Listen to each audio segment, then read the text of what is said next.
You are listening to the Doing Motherhood podcast, where we talk all things Black mothers today. What's the goings on, y'all? So, a lot of exciting things happening this week. Yesterday was my birthday, and I made a big announcement. And just in case you weren't on my social media for the announcement, I am opening a doula training school in Houston. Not only for Houstonians, but it's where I'm at. So it will be in Houston. The name of the school is called Hospital Doula Training Co. And it's focused on educating doula trainees about U.S. healthcare systems, in addition to the traditional doula training that most programs already provide. With more than 90% of births taking place in hospitals, which is deemed the safest place for births to occur by healthcare providers. But what we're seeing is that we are in a maternal health crisis that we have not seen in this country before.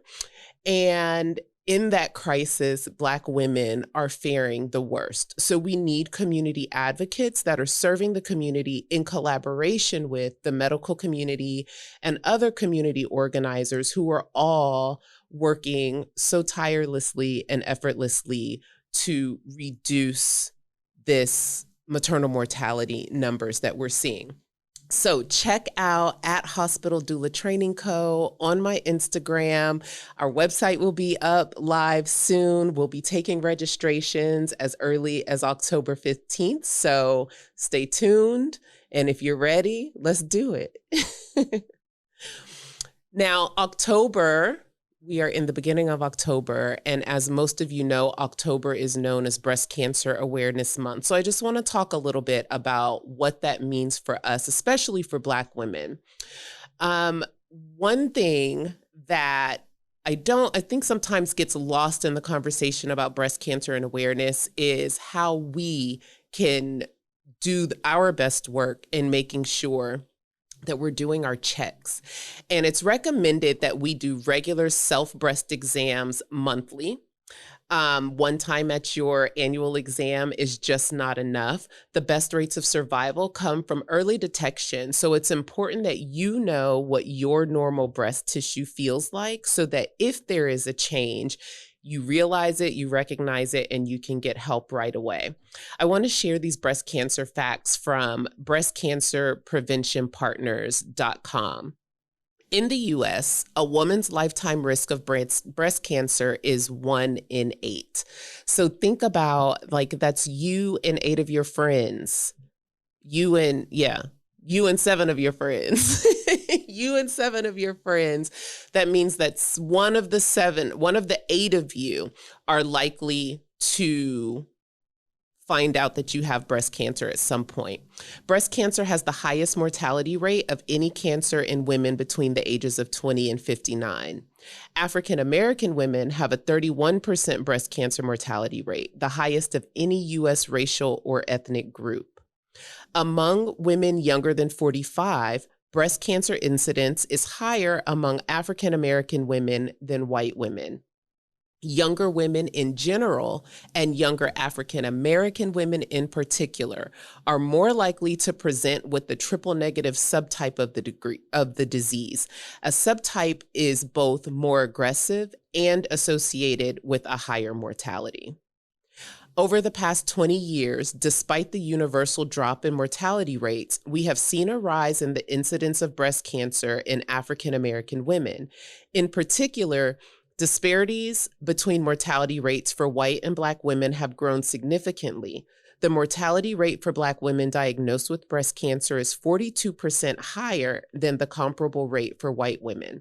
Triple negative breast cancer is diagnosed more often in American women of African descent than in those of European descent in the United States.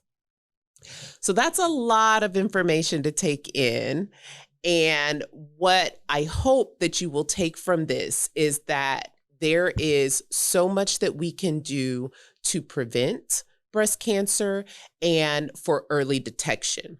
So listen, ladies, somebody needs to take the lead, okay? And I'm putting you in charge, whoever the you is that's listening, my listener friends.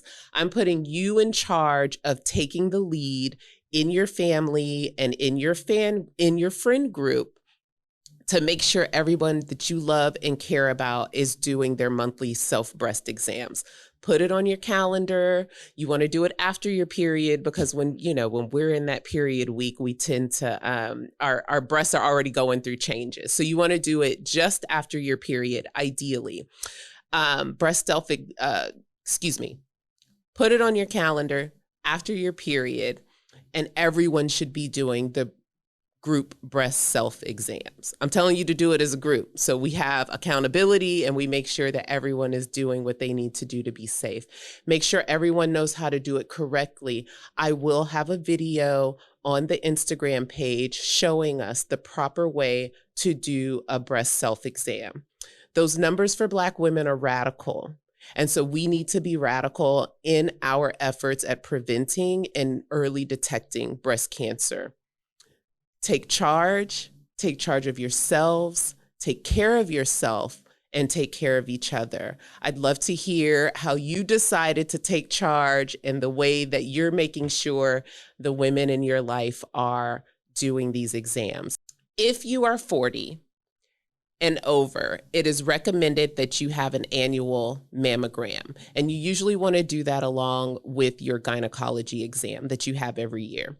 If you have a significant family history of breast cancer, or a risk factor that puts you at a high risk for breast cancer, then you will likely be recommended to start that plan earlier. So you will probably start having your mammograms earlier than the age of 40.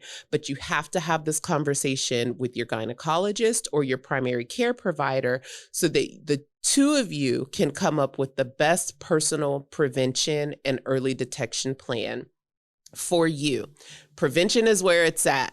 That's our first goal, but early detection is how we know that most people will survive if they are diagnosed with breast cancer. So let's take care of yourselves, take care of one another, and check out the video for the breast self-exam on my Instagram at doing_motherhood_podcast.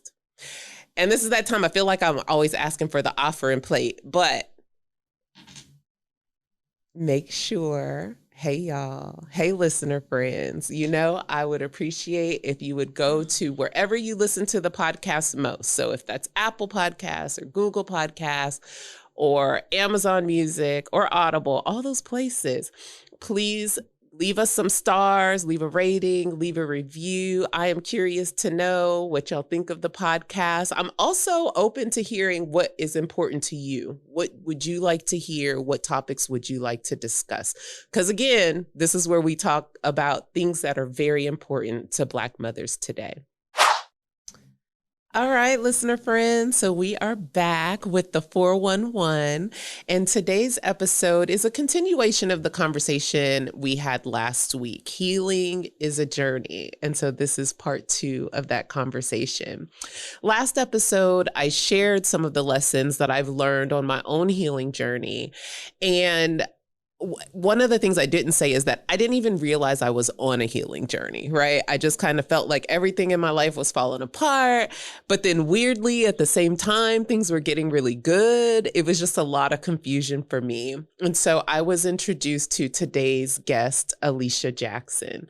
Alicia Jackson is a mom, holistic therapist, end-of-life doula, Reiki therapist, and integrative nutritionist. She was raised in the Bay Area and currently lives in Houston. You can find her on Facebook and Instagram at Analog Earth Healing Hub. So thank you, Alicia, for being here. I'm so happy that you're joining us today. Thank you for having me. Absolutely. And I also need to mention that you also have a podcast. Will you tell us the name of your podcast? Yes. So the name of my podcast is Microdosing with Alicia. And what it is, it's micro doses of therapy for people who can't get in for a full session. My goal is that maybe something in one of these micro sessions, which is anywhere from 5 to 10 minutes, will kind of give you a stepping stone to get where you need to go. If you can't get in because of finances or time management, you can just be on the go with it. So it's Microdosing with Alicia on all platforms, you can find it under that. And on Instagram, you can find it under microdosing_podcast. Got it. And let me tell y'all, it's micro doses. She said 5 to 10 minutes, but when I tell you that those 5 to 10 minutes will be the best 5 to 10 minutes of your day, so y'all check in and listen to all the gems, all the wonderful messages and just guidance that can help us if you're feeling some confusion, feeling some stagnation, just feeling like you need a boost. That's your boost. So in starting, Alicia, I think one of the first questions that a lot of, people may have is, what do we mean by healing? What is healing? Like, we know when our physical body needs to heal, but what does that mean for our emotional, spiritual being? Okay, so first, I think we have to understand that we have 4 bodies. We have physical, mental, spiritual, and emotional. And if one of these bodies is off balance, then the others will overcompensate. And the one that wants to always dominate is the mental body. Because if you can't get out of your head, then everything else just goes awry. And so you have to do things in an intentional way to make sure that you're feeding each body at some point during the week until it becomes every day. So a way to unravel yourself would be to meditate. And most people feel like meditation has to happen in this big, beautiful room and the incense have to be burning and all of these other things, when the truth of the matter is, you need to quiet your mind. So if that means that you just need to go, sit on the toilet just to get away from everybody, then you do that and you practice some breathing. If you need to go sit in your car or just even standing meditation, there are walking meditations. When you're walking to and from meetings, you can just kind of let everybody know, I'll meet you there. And then just kind of chant a mantra to yourself that comforts you before you get there. When I was in corporate America, one of the things that I would do is I would always show up last to the meeting, not because I was being a diva, but I wanted everybody else to get settled. And on my way there, I would just kind of say, let there be peace in this meeting. Let there be peace in this meeting. Let there, when I cross this threshold, let there be peace. Just to kind of program what I felt like I wanted my energy to be when I left out of the meeting. So when we talk about healing, it's just not linear that way. It's just not like you're going to dip yourself in Lake Minnetonka and then you're going to come out and everything's all good. Depending on what body needs the most attention, that's where your focus goes. People can be really emotional, but just because you're emotional doesn't mean that you're right. And so you have to figure out how to regulate your emotions. And that's a podcast episode that I think I just recently put out. Emotional regulation is so important because if one person is taking up all the emotional space in the room, then nobody else gets to have an organic experience. If you want to have close friendships and intimate relationships and partnerships, you have to know how to regulate your emotions. Then you go into the mental body meditation or prayer to decompress. Your spirituality, same thing, just being intentional about connecting to whatever your divine source is. Whether you want to plug into your ancestors, your spirit guides, your angels, whether it is your contemporaries or even your elders, like just not in the physical reaching into their space, but just calling on their energy. You're not here alone. And I hear people say that a lot. Like, I feel so alone. I feel like I have to do everything myself. And it's only because you haven't become best friends with yourself first. You're looking outside of yourself to have people validate who you are and really co-sign on maybe your BS. I knew that was Let's coming. keep it 100. I knew it was coming. Like, Keep it real. And so we tend to hang out with people who are like, girl, you're not wrong. So, and you're like, you're destroying what your soul came here to learn. When you do that, you need to be around people that challenge you to think, but also care very much about you, where you don't feel like you're being ambushed or attacked. You do need to learn to hold space for others, and other people will learn to hold space for you. But you do have to be mindful. What are we holding space for? Because like if there's a situation where a person needs healing, So for me as a practitioner, I understand that people do all kind of wonky things, like when they first, they're late, they they're unorganized, so on and so forth. And I don't get upset because they're healing. They haven't gotten in it. But if we've been working with each other for a year or so, you don't have to have it together. There's a level of accountability that comes in at that point, So right? there is definitely progression that we should see, because you mentioned it's not linear. It's not like there's a goal at the end that we see, but there still should be some sort of progression in our behavior. Absolutely. So we're not looking for perfection at all. We're looking for progress. We're looking for, so do you remember 5 years ago, which like what was most important to you then? Now you don't even talk about those things. And then you kind of go, you know what? I thought I was dying back then, but here I am more alive than ever. And I think healing, to just kind of put it in a nutshell, is really about shedding. We came into this world with a lot. Yes, we love new babies.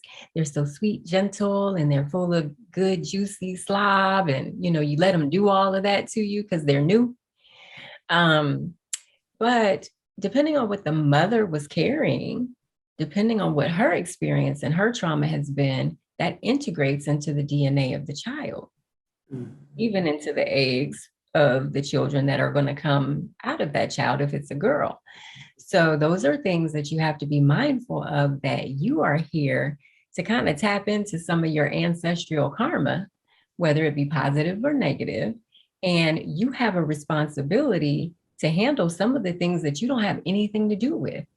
But because it's part of your lineage, somebody got to get to work. And so speaking of that, how does one start on their healing journey? Like I mentioned, I didn't realize I didn't have a day that I said, you know what, I'm going to start healing, right? I kind of just woke up and was like, what's all this chaos? Yeah. My experience has been people are just tired. And when they get tired, they reach for help. And I think that's just exhaustion, spiritual exhaustion, realizing maybe some of the belief systems that were given to you are either obsolete or not the truth. And a lot of people come into their awakening that way. They're searching for something that they can develop their own personal philosophy about, while maybe integrating some of the things that they learn, but taking away what no longer serves a purpose in that space. Sometimes they've experienced trauma consistently over and over, and they're saying, why does this keep happening to me? And then they get tired of that happening. And my business is referral based for the most part. And what that means is when you call me, I'm definitely going to ask you, how did you hear about me? Because that's how I've been guided to do it. And the reason that happens is because we're creating a tapestry of wellness.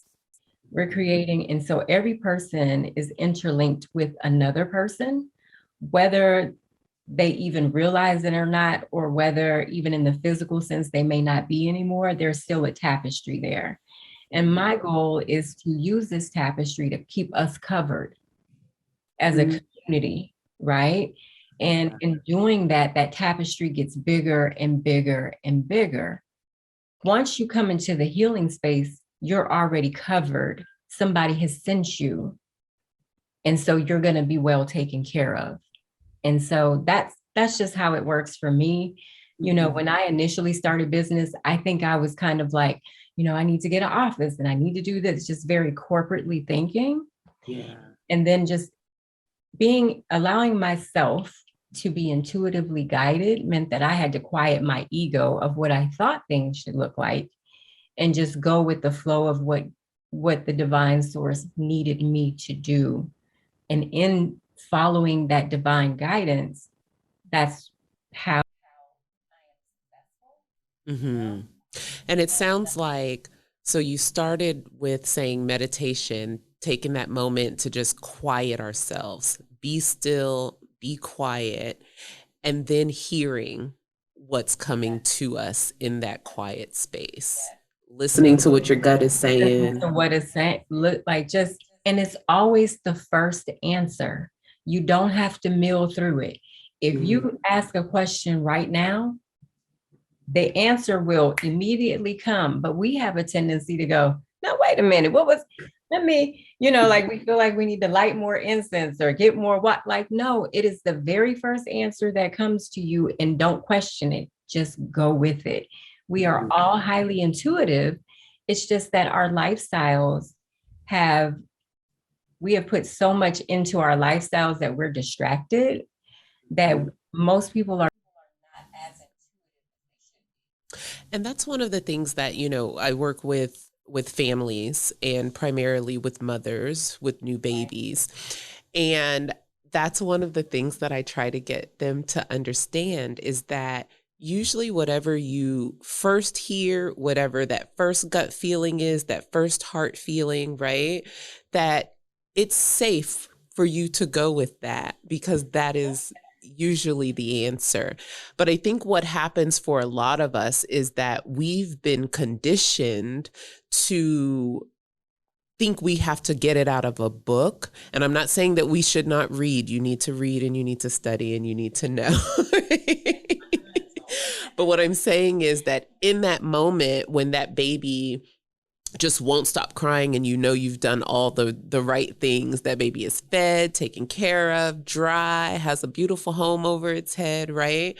That in those moments, it is safe and it is okay. And what I hope that mothers will start to understand is that that voice you hear first is the voice we should be listening to. Right, absolutely.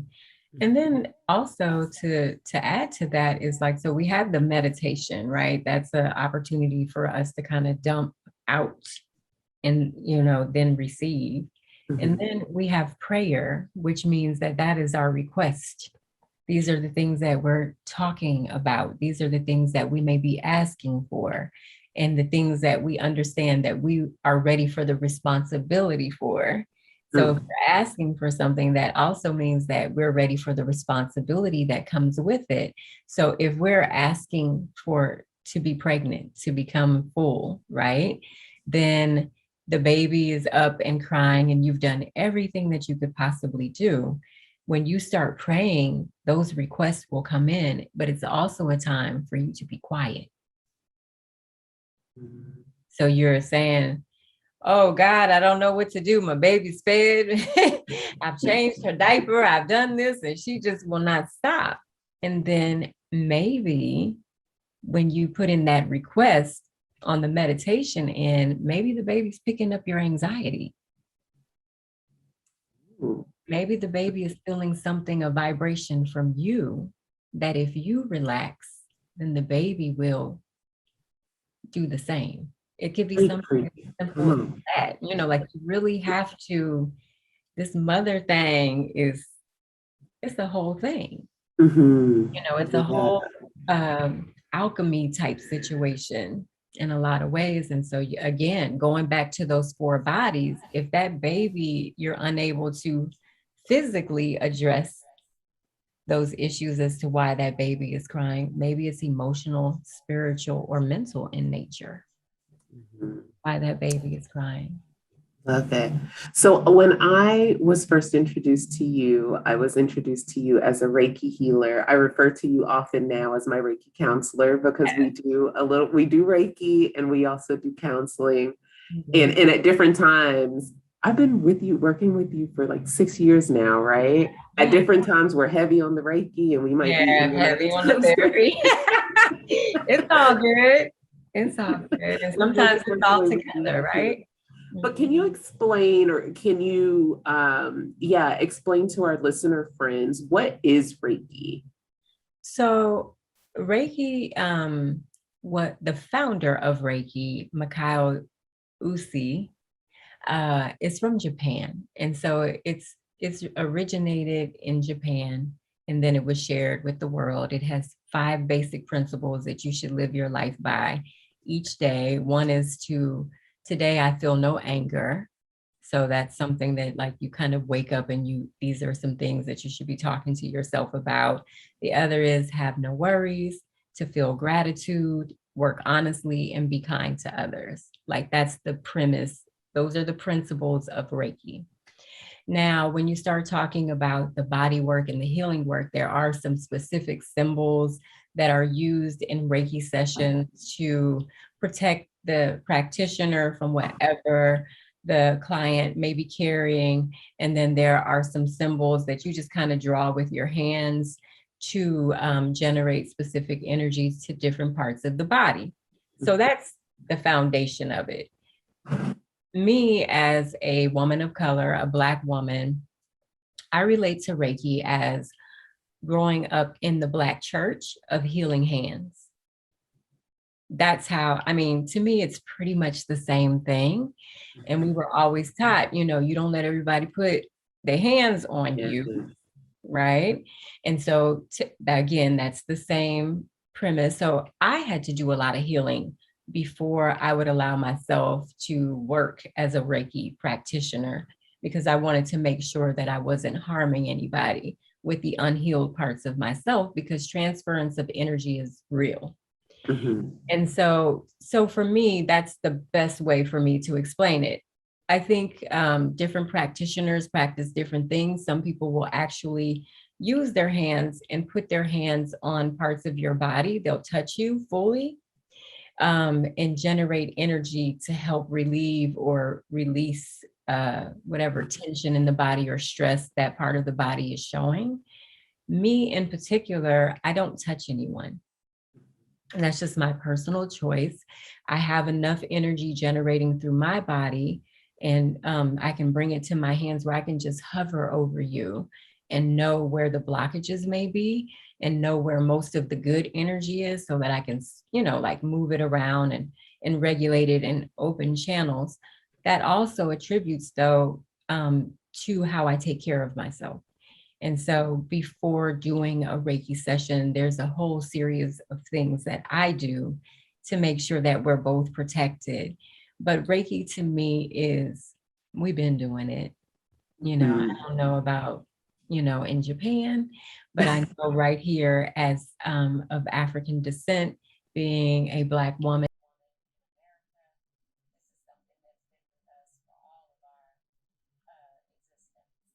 And I'm glad you brought that up because, we think of things like Reiki, massage therapy, we think of these as alternative health modalities, but in truth, they're really traditional, right? Mm-hmm. Mm-hmm. So what do you want Black mothers to know about using these traditional, AKA alternative forms of healing, especially, because there's a big push for therapy for our mental health, right? That we're taking care of our mental health. And I know at the time that I found you, I was all about my mental health, and I stay on a therapist couch, okay? But even with that, I started to feel like there's got to be something else, right? And when I found Reiki, that was the something else that I knew I needed. And I think, there's going to be different modalities for different people, but just as a whole, when we're talking about alternative therapies, what do you want Black women to know? I want Black women to know that you can take care of yourself. Even when you don't feel like you have access to these traditional or alternative therapies, you can very much take care of yourself if you allow yourself to go within. Like, if you trust yourself, then nobody can take better care of you than yourself. Therapists and practitioners and things like that are there to kind of like calibrate you. Even as a holistic therapist, it's not your traditional or your conventional. It's not your conventional therapy, right? We have very good conversations. It's like two good friends having a conversation. It's very relaxed and informal. We could talk about anything. I think people are surprised sometimes. They're like, oh my goodness. But you have to make people comfortable enough to tell you the truth. And so if you're going to go to therapy and you're not going to tell the truth, then you're just wasting your money. But then if you're going to therapy and you're not going to tell the truth, or you're not going to tell all of what needs to be healed, then you're not going to tell yourself the truth either. And if you're not going to tell yourself the truth, you're going to be lying to people in your family. And if you're lying to people in your family, they're going to lie to you back, because this is the way that energy works. Whatever you put in is what you get back.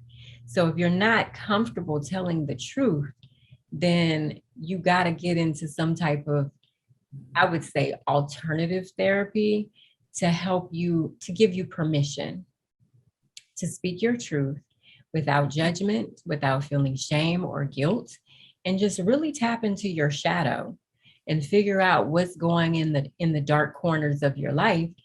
And there's nothing new under the sun. So I tell people all the time, there is nothing that you could tell me that's going to just blow my mind and make me judge you. I've had murderers sitting on my couch. Oh, wow. Yeah. And it was just a very casual conversation. I murdered a man. And I was just like, really? Tell me about it. You know what I mean? Like, there was no fear in me, because the person that was murdered, there was a whole situation that surrounded that. People don't wake up wanting to be bad people. Bad things happen and they react to those things. This is the kind of information that you're not going to get in clinical therapy. You understand what I'm saying? Yeah. So when you come into a holistic space, my goal is to humanize your experience to help you see yourself. If you can see yourself, then you can start healing yourself. And so it's really important that you begin to trust yourself first. Trust yourself first. And when you do that, somebody like me pops up, right? Because I've done a lot. And I'm very transparent about things that I've done. I self-disclose a lot of things if it relates to what we're talking about. I don't want you to think that I'm this angel or this saint. I am a human being having a human experience, and I can help you if you're willing to do the work. And that's what's different about like getting that holistic piece. And even when you first came,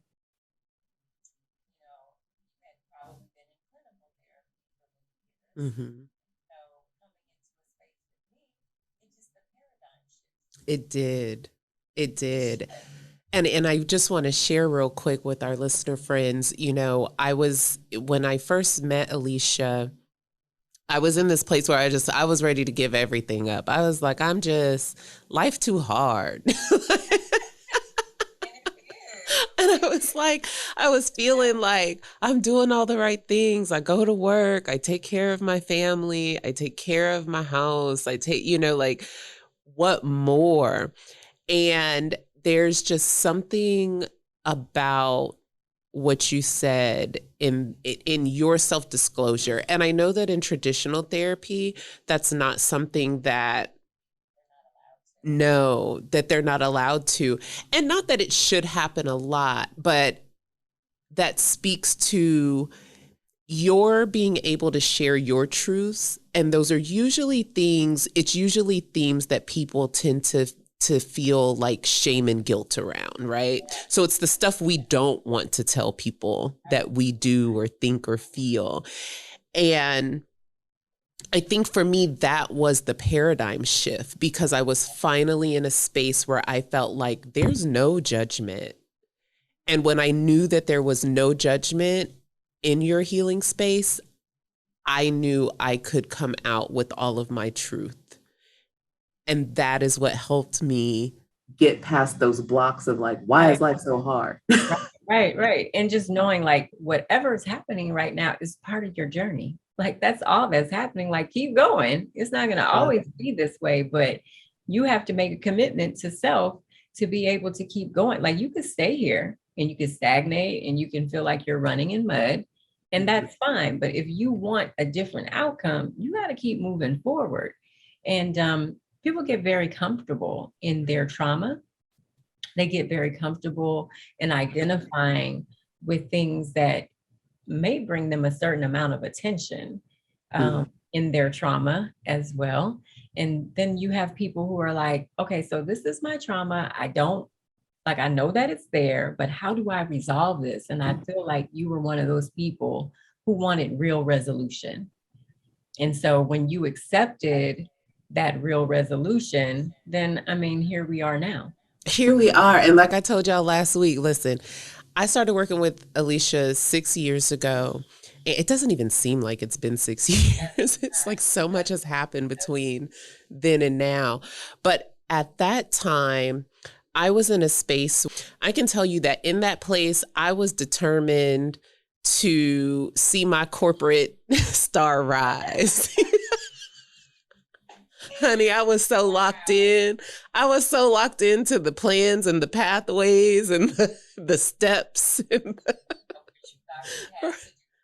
Yes, of all the levels, and really believed that that was the only way, that was my way to a peaceful life, right? That once I just made my way through up the corporate ladder and burst that glass. It's so funny to me now. Right. And then it'll make sense to everybody, and everything that you've been trying to explain, they'll get it. Yes. And then for us to be on this side of things, okay, 2021, and now here I am out here working on my own. Girl, I love it. For myself. I love it. But what I want people to know most is that a lot of stuff had to fall away. It wasn't like I started seeing Alicia and was like, oh, I can be an entrepreneur and this is real cute. No, like things crumbled, things fell, friendships left. Let go. I had to let that job go. And I had to believe, I had to truly believe that everything that I needed for that peaceful life that I was looking for and for the type of success that I was looking for, it was all inside me the whole time. And releasing that fear of having enough to maintain. And you learned very quickly that if you are committed, the money's coming. You don't have to chase money. This paper chaser mentality is antiquated. Like, leave that for the 90s. Like, we just can't do that anymore. The money is not the same in the streets anymore anyway. So like, no paper chasing. We are spiritual light beings, and we have recognized that, and we see that. And if, I tell people your purpose is on the other side of your wellness. You know what I mean? Your purpose is on the other side of all that pain that you need to get rid of. That's where your purpose is. So the more that you avoid talking to your daddy because y'all don't get along and you don't want to hear nothing from your mama. And I'm not saying like you have to reconcile, but there needs to be some attempts to clean up some of the collateral damage. And if those parties are not interested, that's fine. You've done your part, right? Like, you can only do so much. But at the same time, once you get on the other side of that and you feel peaceful about it, and I don't mean like, oh, I'm good. Like, they don't have to say nothing to me. I'm not talking about that. I'm talking about when they cross your mind, you just send them light and love. You know what I mean? Like, oh, you know what? I thought about this person. I know we don't speak anymore. I pray that they're well. I'm sending them light and love energy, and you move on about your day. It changes something in your hardwiring system. Your central nervous system starts to unravel, and it begins to do what it's been designed to do, right? Then you stop having as many negative thoughts, and you don't have all of this stuff stirring around you. Then you can get on with your purpose, because that's what you're here for. You got work to do. Once you're working in your purpose, ching, ching, ching goes the money tree. I like that one. Yeah. So one more time, Alicia, where can our listener friends find more information about your services and your podcast so they can get these micro doses? Yeah. So you can go to my website, which is Analog Earth Healing Hub with 2Bs.com. My microdosing podcast is on all podcast platforms, whether that's iTunes, Spotify, like just all of the major ones. And on Instagram at microdosing_podcast. And if you want to follow Analog Earth, there is a daily word, if you will, that pops up on Analog Earth Healing Hub on Instagram and Facebook. So you can reach me there. I have some great things coming up, some meditation sessions. I'm also a yoga teacher as well. And so I'm going to do some yoga things coming up in the future. So stay tuned. Love it. Well, thank you so much for being here. There was one other thing you said you wanted to share or promote. I'm going to just go ahead and read it if that's okay. You said, everyone should have a therapist. Let your friends be your friends. This is true. That is so true. Have someone to talk to, because you'll be venting, and maybe it's not a good time to be venting to your friends. Maybe they're going through their own thing, and maybe you're compounding whatever they need to work through with your stuff. And sometimes you think you're venting to a really good friend, and they can weaponize that energy and use it against you later. If you have friends that love to give the hot, juicy gossip, they are gossiping about you too. And so you have to like be realistic about being sacred with the things that you're going through. You're living a sacred life, and the things and experiences that you have are sacred. So find a therapist that can help hold space for you to have those conversations instead of relying on friends to do that. Let your friends be your friends. Have a good time.